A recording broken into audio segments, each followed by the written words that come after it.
Cupertino TV Productions is pleased to present a discussion of the June 3, 2014 ballot propositions 41 and 42 by the Cupertino and Sunnyvale League of Women Voters.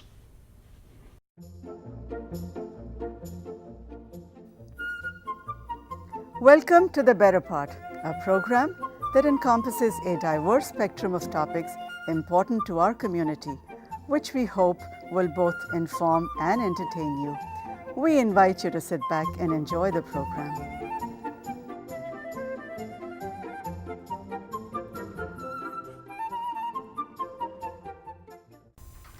Welcome to The Better Part. Cupertino Senior Television and the League of Women Voters have been working together for quite a few years now to bring you election information. We're delighted to continue this partnership in 2014. I'm Susan Huff, Vice President for Voter Education of the League of Women Voters of Cupertino Sunnyvale, and I'm here with League President Elaine Manley to talk to you about the upcoming election on June 3rd. We'll primarily be talking about the statewide ballot measures, although we'll discuss election logistics as well, and we'll try to offer you a few hints on how to make the most of this opportunity to have your say. It's important to have your voice heard. Some people don't even vote, either because they think their vote doesn't matter enough, or because they don't feel they have enough information to make good choices. They get swamped by TV ads and that steady stream of mailers, and they finally decide no one will give them the straight answer anyway. We hope that by providing you with unbiased information, we'll help you make choices that reflect your values and your vision for California's future. So let's start with the election calendar. When is the deadline for registering to vote in this election? Well, to vote on Tuesday, June 3rd, you must be registered by Monday, May 19th. The registration deadline is always 15 days before an election, and you will need to re-register if you've moved or if you've changed your political party preference. Now, you can find those voter registration forms at any post office or the DMV, at your library, or your local League of Women Voters. But the fastest way is to go to the Secretary of State's website at sos.ca.gov, and you can actually file online. Now, if there's a signature on file with the DMV, you don't even need to sign it. It'll already be captured there. But if you need to sign it, just print it out, sign it, and you can mail it, or you can take it into the Registrar of Voters office directly. Now, I don't know if you knew, but over half of the Californians are voting by mail these days, and they're filling out their ballots at a time that's more convenient for them. Santa Clara County has 800,000 voters right now that are registered to vote, and over 500,000 of them have requested those permanent vote-by-mail status. Now, if you are not a permanent vote-by-mail voter, you still have until May 27th to request that vote-by-mail ballot, but I probably wouldn't wait that long. No. Yeah, your ballot still needs to be received by the Registrar of Voters by the time the polls close at 8 p.m. on Election Day. So you should probably mail your ballot several days in advance, say by the Friday before the election. Now, you can also drop off your ballot at any polling place in your county on Election Day. The voting places are required to be accessible, so if they aren't, an election worker will actually come out to the car and help you. Remember, if you have asked one of your family members to drop off your ballot for you, you do need to sign that declaration on the vote-by-mail ballot, and that designates that that person can deliver your ballot for you. Okay, thank you. That takes care of the logistics of voting. What else are people going to want to know? People might like to know who we are and what we're trying to accomplish. So who are we? Well, the League of Women Voters was founded in 1920 by some of the people working for women's suffrage, with the aim of making sure that women did get to vote and they would exercise it thoughtfully and responsibly. So thoughtful and responsible voters are still our aim, though we've made a few changes over the years. For one thing, the League of Women Voters does accept men, despite the name. We keep the name because we're proud of it and of our history, but men have been able to be full members for many years. Our league has even had a man as the president. So it's also an unfounded rumor that you have to have gray hair to join. You can join as soon as you turn 18 or you gain your citizenship. We're happy to have you as a member even before that. The League of Women Voters is really two organizations. It's a nationwide member organization and an education fund. And neither organization ever supports or opposes political parties or candidates. But the member organization does take positions on public policy issues. Members vote to study an issue, they collect the information, we discuss it over several months, and then we come to a consensus position. So then when a new law is proposed, the League can compare those proposed laws with the positions already established by the members, and they can decide to support it or oppose it or remain neutral on them. Now, the member organization routinely expresses positions on ballot measures and occasionally will sign ballot arguments for or against a measure. Now, although Susan and I are members of the League, we are not here to advocate on behalf of the League of Women Voters. Instead, we're here as a service of the League of Women Voters Education Fund to give an unbiased explanation of the propositions, including the pros and cons of each, and the difference that it will make to you. We'll also let you know who's come out for and against the proposition, but since we're early in taping this show in the election season, we're not going to know everyone who's supporting or opposing it. So mostly we'll be telling you who assigned arguments for and against the measure. Unfortunately, that doesn't tell the whole story. The financial picture is a big part of it, and that will change throughout the election cycle. So at the end of the show, we'll give you some websites for updated financial information, as well as all sorts of election-related information.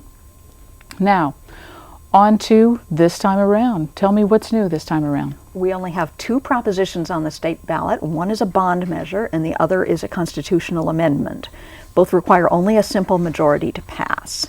Another feature of this election, though, is that voters are still getting used to that top two primary system. Could you just give us a quick refresher course on how the top two primary works? Well, certainly.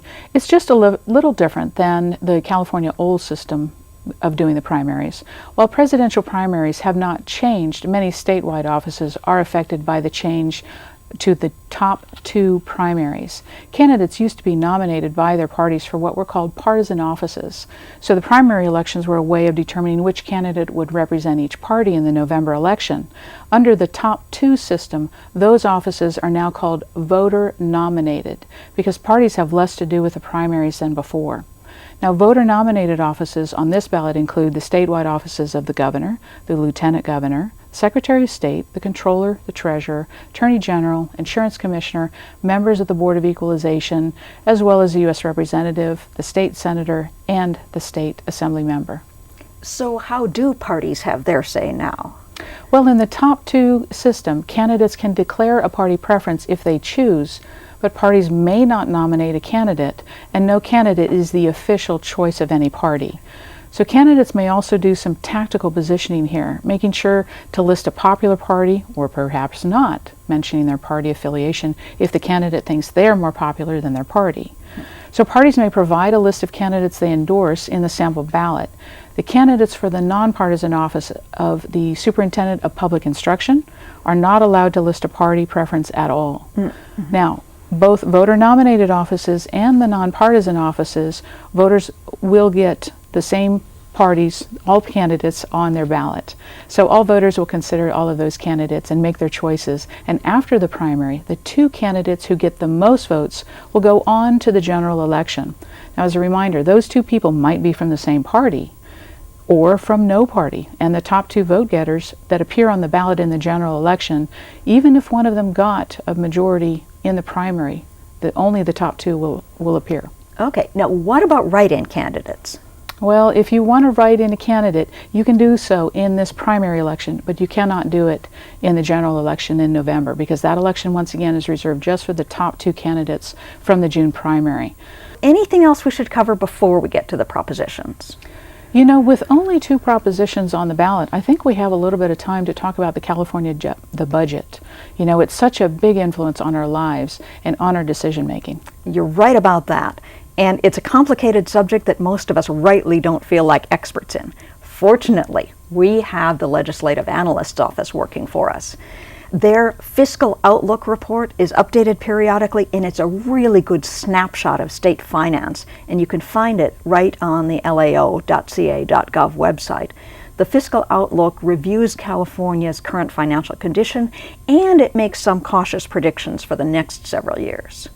Well, we'd all like to make predictions, but is it possible? They've got their crystal ball. No one can really predict the California economy or how the budget will balance. That's true for a lot of reasons. For one thing, California's revenue stream is heavily based on personal income taxes, and that's a highly variable source. Corporate income taxes, sales taxes, those are less volatile income sources. But if you look at it since 1988, revenue from personal income taxes has increased almost 250% in California.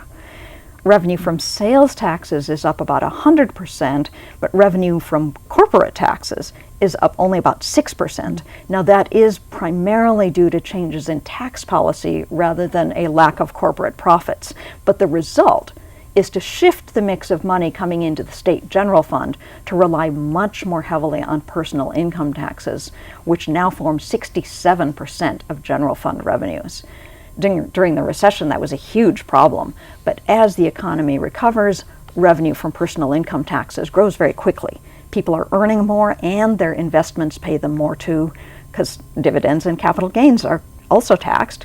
So all those increase personal income tax revenue to the state. Even very small companies, and around here we have a lot of those, might file their taxes as part of the owner's personal income tax filing. Right, so more money coming in, that makes it easier. What about state spending? Yeah, that's the other part of the equation. It's hard to predict what decisions might be made in Sacramento. The prospect of increasing revenues has to be making our elected officials think about restoring some of those deep cuts that were made to balance state finances during the worst of the recession. But recall during the dot-com boom, the state government responded to increased revenue by cutting taxes and increasing long-term spending at the same time. But setting all that aside, right now the budget prospect is looking better than it has for a long time. I want to remind you, Proposition 30 increased the marginal tax rates on high-income individuals.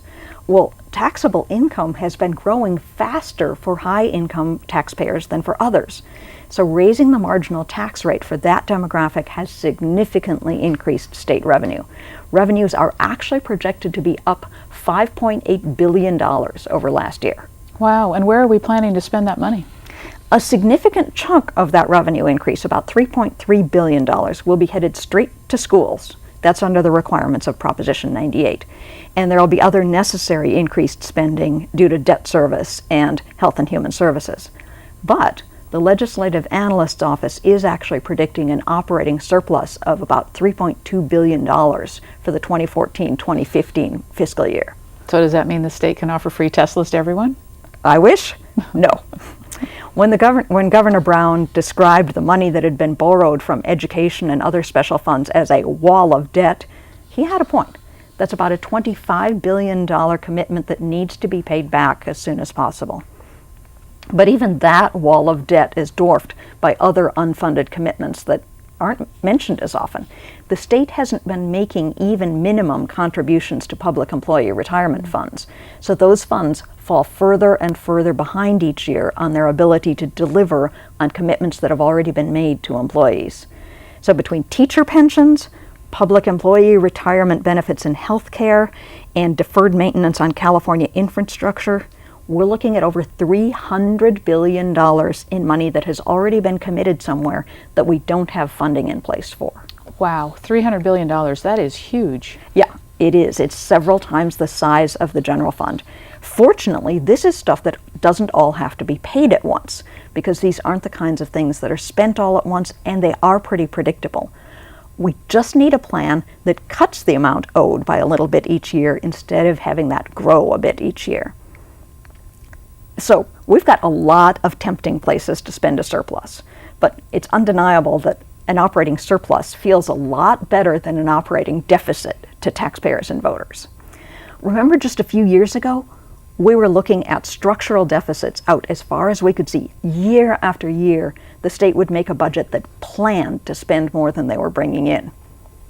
But right now, if the economy continues strong, and if the state government is restrained in future budgets, neither of which is guaranteed, we could be seeing sufficient surpluses in the next few years to pay down those unfunded retirement liabilities, pay off the loans the state has made to itself, and provide cost of living increases for some state programs while still building up a reserve fund. The legislative analyst did sketch out some possible plans for that in the Fiscal Outlook report. We need to be wary, as always, of planning long-term expenditures on the basis of 1 or 2 good years, but let's appreciate having a good year. That's terrific. Now, do the propositions on the ballot have an effect on the state's financial picture? Actually, neither of these propositions involves a lot of money. Come back in November if you really want to talk money. Only 4 ballot measures have qualified so far for November. 2 of those are big money issues, and there are 50 initiatives circulating for signatures, most of which will probably not qualify. But on this June ballot, Proposition 41 is the first one we'll see, and it is a bond act. Before we get into details, let's just take a minute on bond basics. So governments sell bonds in order to finance capital projects. It's kind of the way a family will take out a mortgage. You're borrowing money, you'll have to pay it back with interest over many years, but you're using it to pay for something that you expect will be important to you for many years. So bonds are bought by all kinds of investors, including individuals and managed bond funds. You might own some yourself, in which case you're lending the state money and you do expect to be paid back with interest as the bonds mature. California has sold a lot of bonds over the years, typically to pay for infrastructure projects such as roads, schools, parks, prisons. They're usually paid back over a period of 15 to 30 years, and right now the state's general fund, which is just under $100 billion, is paying about $5 billion a year in infrastructure bond repayments. So that's between 5 and 6% of the general fund going to pay off infrastructure debt each year.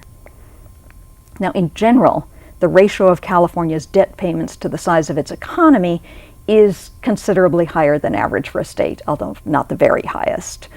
California's bond rating has also improved recently as the rating agencies have begun to gain confidence in the state's fiscal progress, although that too is still lower than most states. And a better bond rating means that California doesn't have to offer as high an interest rate in order to attract investors, so it can borrow money more cheaply. Now, the bonds in Proposition 41 are intended to fund housing for veterans. California's had a bond program to help veterans buy houses for a long time, since 1921, and more than 420,000 veterans have participated. In that program, called CalVet, the state buys the houses, and the veterans pay off the bonds as they pay their mortgages. So those bonds are not being paid back out of the general fund. The mortgage payments cover the bond debt.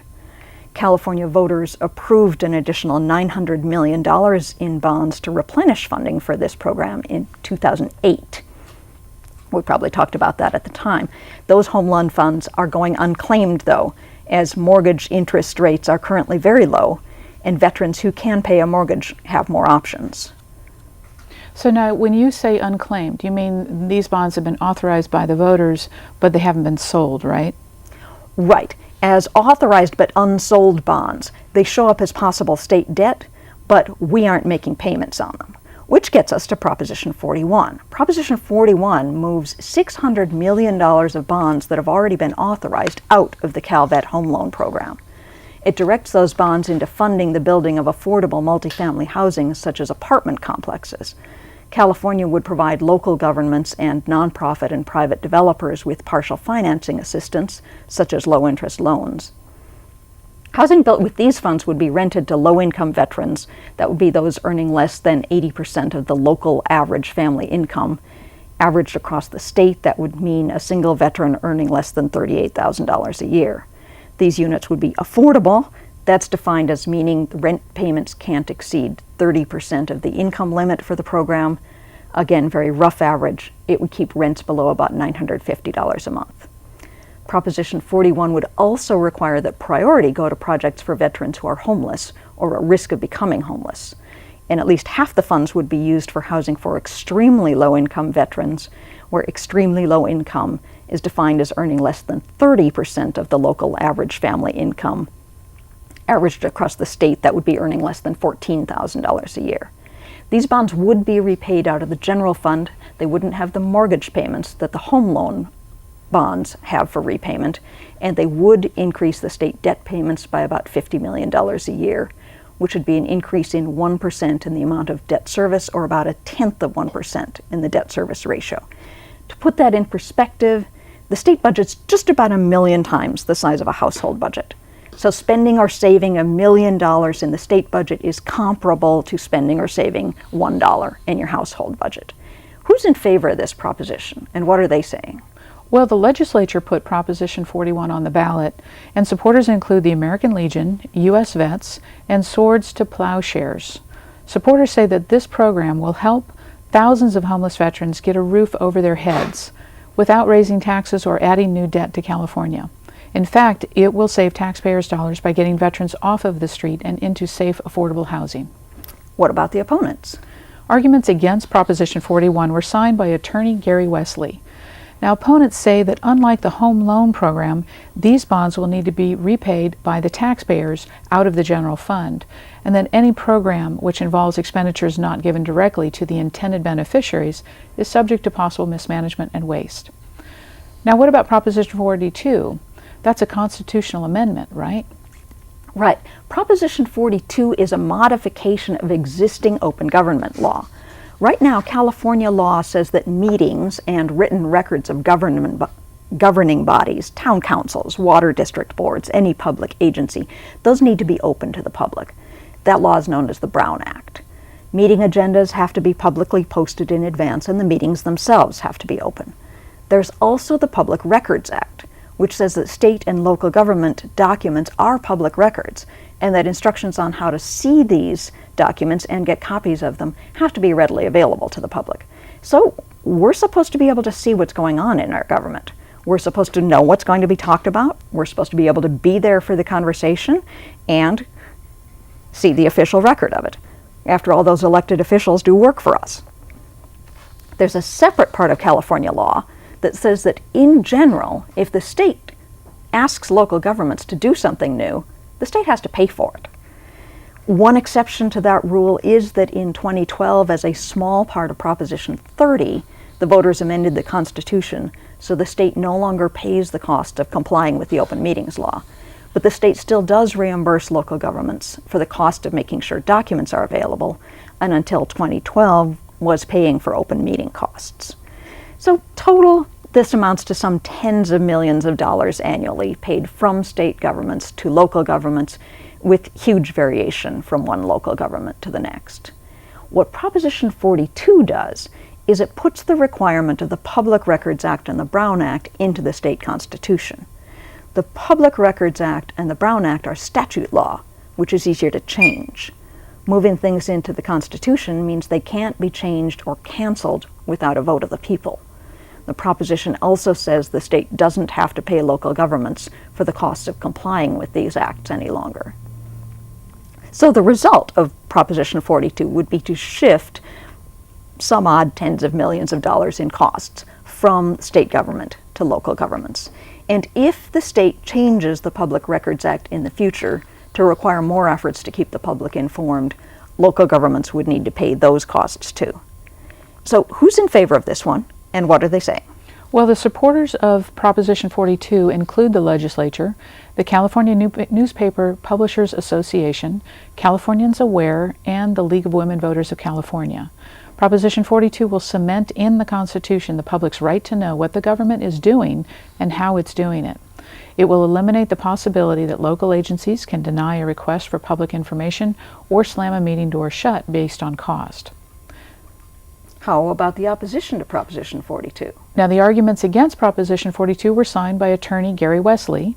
Opponents say that local governments are run by politicians who may not want to share information or receive public input before making decisions, and that the main issue of this proposition is whether voters believe that the cost of complying with these important state laws should be borne by the local governments or by the state government. Gary Wesley again? Both opposing arguments are signed by the same person? Who is Gary Wesley? Yes, now Mr. Wesley is an attorney in the Bay Area who makes a practice of ensuring that for every proposed measures, voters will hear arguments for both sides. So he's been filing ballot arguments since 1978, and sometimes the Secretary of State's office, which chooses the arguments that are printed in the voter information guide, they'll use one of the arguments that he files. Okay, so it sounds like that's about it for statewide measures this time around. What else do voters need to know from us?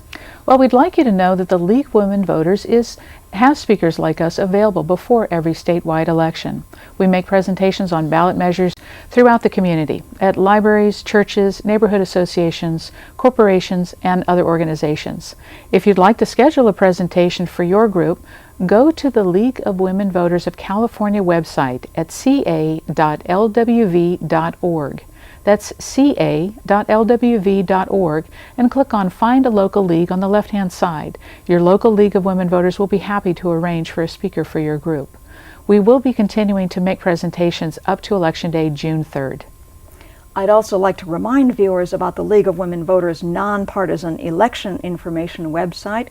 You can learn about everything on your ballot by visiting www.smartvoter.org and typing in your address. Smart Voter has videos on the propositions, statements from candidates, and links to many other sources of information. Candidates have a lot more room on Smart Voter than in the ballot pamphlet to tell you their plans and priorities, and many of them take advantage of the opportunity. Smart Voter also offers links to campaign finance reporting sites and other items of interest. You can even find your polling place. Other good places to look for election materials: the Easy Voter Guide, found in libraries and community centers and at www.easyvoterguide.org. The Easy Voter Guide comes in 5 languages, and all of them are available to download. Maplight.org offers records of who's giving how much money to which propositions, as well as which organizations and individuals have gone on record in support or opposition. Sometimes the supporters and opponents of record are not the people pouring money into the campaign, so having the financial information side by side with the endorsements can be very interesting. The Legislative Analyst's Office website at lao.ca.gov offers information on many aspects of California government as well as its finances.